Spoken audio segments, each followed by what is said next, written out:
दोस्तों नमस्कार। पर्यावरण प्रभाव आकलन यानी इन्वायरमेंटल इम्पैक्ट असेसमेंट, इसको EIA कहते हैं। बहुत मोस्ट इंपॉर्टेंट होता है इन्वायरमेंट के लिए। ठीक है साहब, तो इसको समझते हैं ये होता क्या है। देखो, पर्यावरण का प्रभाव का आकलन करना है, पर्यावरण पर जो प्रभाव पड़ेगा। जैसे मान लो कोई भी योजना लेके आती है सरकार, तो जैसे मान लो रोड बनना है, तो उस जो रोड बनेगा तो पेड़ कटेंगे तो इसका मतलब है कि पर्यावरण पर प्रभाव पड़ेगा। तो कितना प्रभाव पड़ेगा उसका आकलन करने के लिए ये पर्यावरण प्रभाव आकलन जाना जाता है, जिसको कहते हैं EIA। ठीक है साहब, क्या हो गया ये EIA? क्या चीज़ होती है? EIA होता है कि आप समझिए कि पर्यावरण के ऊपर पड़ने वाला जो प्रभाव है उसको नापना है। ठीक है, अनुमान लगाना है एक तरीके से कि कितना प्रभाव पड़ेगा। ठीक साहब, तो योजनाओं का पर्यावरण पर क्या प्रभाव पड़ेगा, पर्यावरण पर नुकसान कितना होगा, योजनाओं का पर्यावरण पर कितना नुकसान होगा, क्या प्रभाव पड़ेगा, उन सब चीज़ों का आकलन करने के लिए ये किया जाता है EIA। ठीक है साहब, EIA किया जाता है। अब इसके बारे में थोड़ा सा और जानते हैं। इसके लिए दोस्तों एक नोटिफिकेशन निकाला गया था जिसको कहते हैं पर्यावरण प्रभाव आकलन अधिसूचना। पर्यावरण प्रभाव आकलन अधिसूचना 2006, ये नोटिफिकेशन एक निकाला गया था जो सबसे इम्पोर्टेंट है इसके लिए। अधिसूचना 2006, इसमें क्या क्या प्रावधान है वो सबसे इम्पोर्टेंट है, इसी को अपन समझते हैं। ठीक है साहब, इस पूरे पर्यावरण आकलन अधिसूचना 2006 के तहत जो भी योजनाएं होंगी, ठीक है, जैसे कोई योजना है उनको दो श्रेणियों में बांटा गया है, दो कैटेगरीज में बांटा गया है।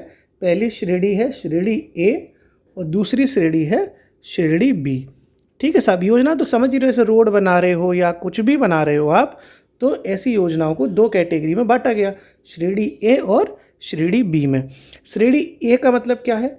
श्रेणी A का मतलब ये है कि कोई भी योजना होगी उसका राष्ट्रीय स्तर पर मूल्यांकन किया जाएगा, नेशनल लेवल पे मूल्यांकन किया जाएगा और वो हो जाएगी श्रेणी A की परियोजना। और श्रेणी B वाली जो परियोजना है वो राज्य लेवल पे है, राज्य स्तर पर मूल्यांकन किया जाएगा। ठीक है, कोई दिक्कत तो नहीं है, क्लियर है ना? श्रेणी A और श्रेणी B में इन योजनाओं को बांटा गया। श्रेणी A की जो योजनाएं हैं उनको राष्ट्रीय स्तर पर मूल्यांकन किया जाएगा और श्रेणी B की वो योजनाएं होंगी जिनका मूल्यांकन राज्य स्तर पर किया जाएगा। ठीक है साहब, कोई दिक्कत है? कोई दिक्कत नहीं है ना? ठीक, इस वाली योजनाओं में दोस्तों स्क्रीनिंग की कोई ज़रूरत नहीं होती। स्क्रीनिंग परीक्षा होती है कि नहीं होती? आप लोग एग्ज़ाम देते हो ना, स्क्रीनिंग टेस्ट होता है, तो स्क्रीनिंग टेस्ट की कोई ज़रूरत नहीं है। ये सॉरी, परीक्षा लग गया। स्क्रीनिंग की कोई ज़रूरत नहीं होती, स्क्रीनिंग की आवश्यकता नहीं होती, स्क्रीनिंग की आवश्यकता नहीं होती है। ओके, श्रेणी A में। लेकिन जो श्रेणी B वाला है यहाँ स्क्रीनिंग टेस्ट होता है, स्क्रीनिंग जो है ज़रूरी है, स्क्रीनिंग ज़रूरी है या स्क्रीनिंग ज़रूरी, ये वाली जो श्रेणी B है इसमें स्क्रीनिंग ज़रूरी है, श्रेणी A में स्क्रीनिंग ज़रूरी नहीं है। ओके, इतना अंतर समझ लिया। और भी इम्पोर्टेंट चीज़ें हैं दोस्तों, जैसे अगर कोई भी योजना श्रेणी A के तहत आती है तो राष्ट्रीय स्तर पर मूल्यांकन होगा, लेकिन स्क्रीनिंग की ज़रूरत नहीं है। लेकिन ये जो मूल्यांकन है वो अनिवार्य रूप से कराना पड़ेगा, अनिवार्यतः आपका ये होगा, अनिवार्यतः EIA आपको कराना पड़ेगा। EIA मतलब पर्यावरण प्रभाव जो आकलन है EIA, वो अगर श्रेणी A की परियोजना है तो वहाँ पर अनिवार्यतः EIA कराना पड़ता है। लेकिन श्रेणी B में दो शर्तें हैं। क्या शर्तें हैं साहब, वो समझो आप। श्रेणी B में क्या किया था बाद में, श्रेणी B में दो हिस्सों में इनको बांटा गया। एक को कहते हैं दोस्तों B1 और एक को कहते हैं B2। एक को कह दिया साहब B1, एक को कह दिया B2। B1 में जितनी योजनाएं शामिल की जाएंगी उनके लिए आपका EIA अनिवार्य है। ठीक है, B1 में तो EIA अनिवार्य है, लेकिन B2 में EIA अनिवार्य नहीं है। ओके, समझ में आ गया? B2 में EIA अनिवार्य नहीं है। तो अगर ऐसे सवाल आता है कि किन परियोजनाओं के लिए EIA अनिवार्य है, तो देखो एक तो A के लिए है और एक B1 के लिए है। ठीक, B2 के लिए EIA अनिवार्य नहीं है। ओके, क्लियर है ना? अब आप सोचो कि ये जो अधिसूचना है वो किस मंत्रालय ने जारी करी। आप खुद सोचो, जब बात पर्यावरण की हो रही है तो मंत्रालय कौन सा होगा? पर्यावरण मंत्रालय होगा, तो पर्यावरण मंत्रालय द्वारा ये भी जारी होता है। अगर मंत्रालय पूछा जाएगा तो पर्यावरण वन एवं जलवायु परिवर्तन मंत्रालय द्वारा ये जारी हो गया। ओके, कोई दिक्कत नहीं है। अब ये कब आया था दोस्तों? 2006 में। अब देखो 2006 में तो बहुत टाइम हो गया, तो 2006 में ये नोटिफिकेशन आया था। इसके बाद 2020 में फिर से एक लेटेस्ट नियम आई थी जिनको कहा जाता है पर्यावरण प्रभाव आकलन अधिसूचना 2020। क्या कहा जाता है?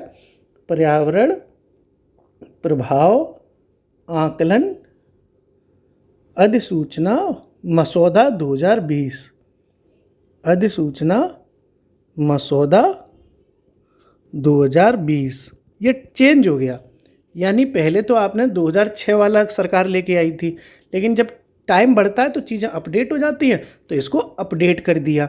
तो यानी जो EIA 2006 वाला जो था, EIA 2006 वाला जो था, उसको क्या कर दिया? अपडेट कर दिया, को प्रतिस्थापित कर दिया, वो प्रतिस्थापित कर दिया गया। यानी कि अपडेट कर दिया गया, उसको प्रतिस्थापित लिख दो, अपडेट लिख दो। और कौन से मंत्रालय द्वारा होगा? सीधी सीधी बात है, पर्यावरण मंत्रालय द्वारा। मिनिस्ट्री पूछी जाए तो पर्यावरण मंत्रालय हो गया। ये पूछा जाए कि इस 2020 वाले अधिसूचना का स्थान जो 2020 वाला था वो क्या अपडेट होकर आया था? वो 2006 वाले को अपडेट होकर आया था। ठीक है साहब, क्या देखो चीज़ें इसमें अपडेट हुई। तो कुछ वैसे जो चीज़ें ये थी, जैसे मान लो श्रेणी A है, इसमें अनिवार्य था, B1 है, इसमें भी अनिवार्य था, B2 है, इसमें अनिवार्य नहीं था। तो ये तो सेम रहा यहाँ पर, जैसे A और B1 इसके लिए क्या है? अनिवार्य। श्रेणी A और B1 के लिए अनिवार्य EI है, लेकिन अगर श्रेणी B2 की बात की जाए तो अनिवार्य नहीं है। ये तो आपने समझ ही लिया, अनिवार्य नहीं। क्या चीज़? EIA अनिवार्य नहीं है। लेकिन इसमें क्या हुआ? 2020 वाली में कुछ छूटें दी गई, कुछ छूट दी गई। तो किन किन योजनाओं को वो छूट दी गई हैं वो बहुत इम्पोर्टेंट है। तो छूट प्राप्त योजनाएं कौन सी हैं? छूट प्राप्त योजनाएं कौन सी हैं, ये देखो जानना जरूरी है। ऐसे सवाल आ सकता है कि पर्यावरण प्रभाव आकलन अधिसूचना मसौदा 2020 के तहत किन योजनाओं को छूट दी गई है? तो ऐसी योजनाओं को छूट दी गई है जो तेल वगैरह, गैस वगैरह निकालती हैं। ठीक है, जैसे तेल निकालना है, गैस निकालना है, तो ये छूट दे दो। तो अपतटीय, अपतटीय का मतलब होता है समुद्र किनारे। ठीक है, अपतटीय व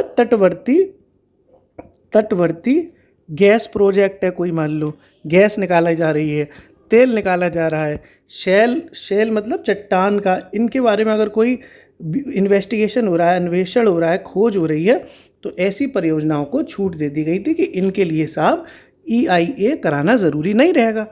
EIA कराना ज़रूरी नहीं रहेगा। ऐसी कुछ योजनाएं ये थी। और भी कुछ योजनाएं हैं जिन्हें छूट दी गई है। कौन सी योजना है? जैसे अगर 25 मेगावाट तक की कोई भी जल विद्युत परियोजना है तो उसको छूट दे दी गई थी। तो 25 मेगावाट की जल विद्युत परियोजना, इनको भी छूट दी गई है। 25 मेगावाट तक की जल विद्युत परियोजनाओं को छूट दी गई है। इसी तरीके से दोस्तों, अगर कोई भी सिंचाई प्रोजेक्ट है और वो 2000 से लेके 10,000 हेक्टेयर के बीच का है, 2000 से लेके 10,000, ठीक है, हेक्टेयर, मतलब 2000 से लेके 10,000 हेक्टेयर, मतलब ये 10K लिख दिया, सॉरी ऐसे लिख दो ना सीधे सीधे, ये ज़्यादा आसान है। 2K से 10K।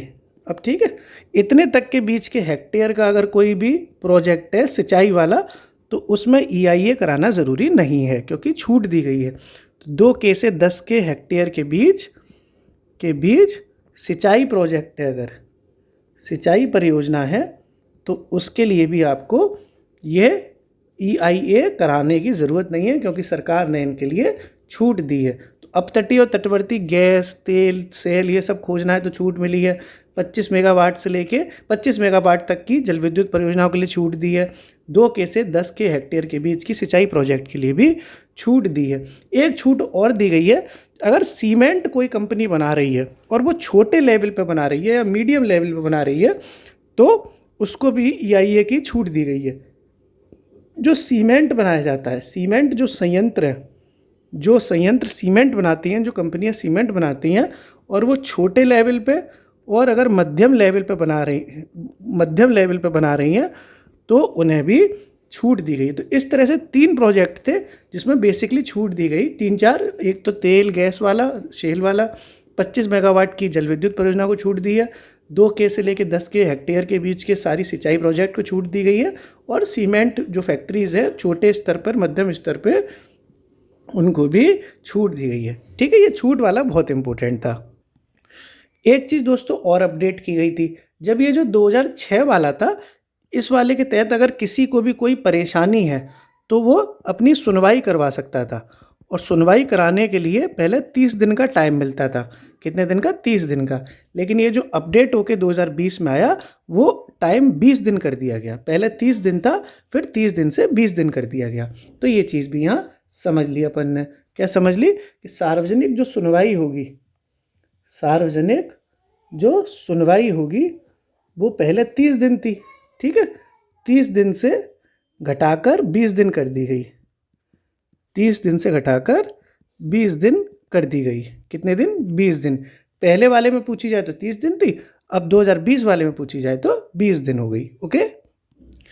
एक चीज़ और इसमें दोस्तों की गई है, वो की गई है पोस्ट फैक्टो क्लियरेंस। अब आपको ये शब्द समझ में नहीं आया होगा, मैं समझाऊंगा अभी। पोस्ट फैक्टो क्लियरेंस, इसका मतलब क्या होता है?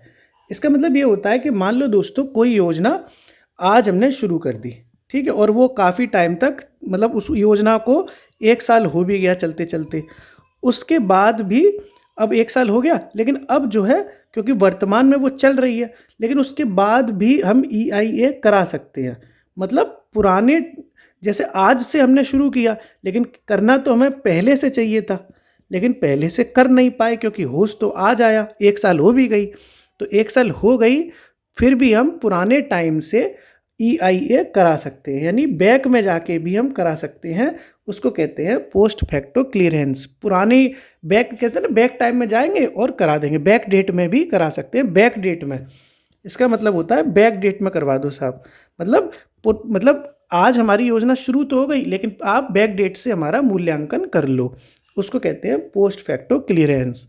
तो पोस्ट फैक्टो क्लियरेंस भी चीज़ें जो है वो इस वाले 2020 के तहत जो नियम आए थे उसमें पोस्ट फैक्टो क्लियरेंस की भी सुविधा यानी प्रावधान था। ठीक है साहब, समझ लिया आपने? ओके। तो इस तरीके से दोस्तों आपने 2020 के वाले का भी पूरे प्रावधान समझ लिए, और इसके आप कुछ चरण होते हैं वो और देख लो। कुछ EIA के चरण होते हैं, EIA की चरण प्रक्रिया, वो बस एक क्रम है, वो बहुत इंपॉर्टेंट है। क्रोनोलॉजिकल ऑर्डर बहुत इंपॉर्टेंट है, वही देखते हैं। देखो, सबसे पहले होती है दोस्तों स्क्रीनिंग। क्या होती है? स्क्रीनिंग। इसको कहते हैं मतलब किसी परियोजना की जांच करना। सबसे पहले हमने जांच कर ली, स्क्रीनिंग। स्क्रीनिंग के बाद क्या किया? स्क्रीनिंग हो गई, तो स्क्रीनिंग के बाद कहते हैं स्कोपिंग। स्कोपिंग का मतलब हो गया प्रयोजन। प्रयोजन का मतलब क्या होता है कि हम प्रयोजन करेंगे, प्लान करेंगे और पहचान करेंगे कि क्या उस परियोजना में कोई दिक्कत है कि नहीं। प्रयोजन का मतलब होता है कि साहब प्रभावों की पहचान करेंगे, प्रभाव कितने पड़ सकते हैं, इन सब चीज़ों की पहचान की जाएगी। उस स्टेप को कहते हैं स्कोपिंग। ठीक। फिर जो नेक्स्ट स्टेज होती है उसको कहते हैं बेसलाइन स्टडी। ये भी मोस्ट इम्पोर्टेंट टर्म होता है, एक स्टेज होती है। इसका मतलब ये होता है कि जैसे कोई प्रोजेक्ट शुरू होने वाला है, कोई भी योजना शुरू होने वाली है, तो उस परियोजना के प्रारंभ से, जैसे आज वो चीज़ शुरू होने वाली है, तो आज से पहले वहाँ पर जो पर्यावरण की स्थिति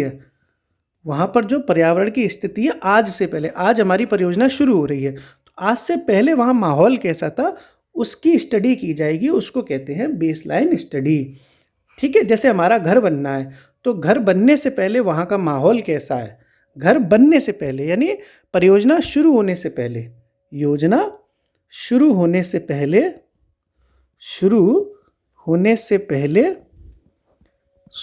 से पहले की पर्यावरणीय स्थिति कैसी है, वो देखते हैं हम इसमें। पर्यावरणीय स्थिति का अध्ययन जो किया जाता है वो किया जाता है बेसलाइन स्टडी में।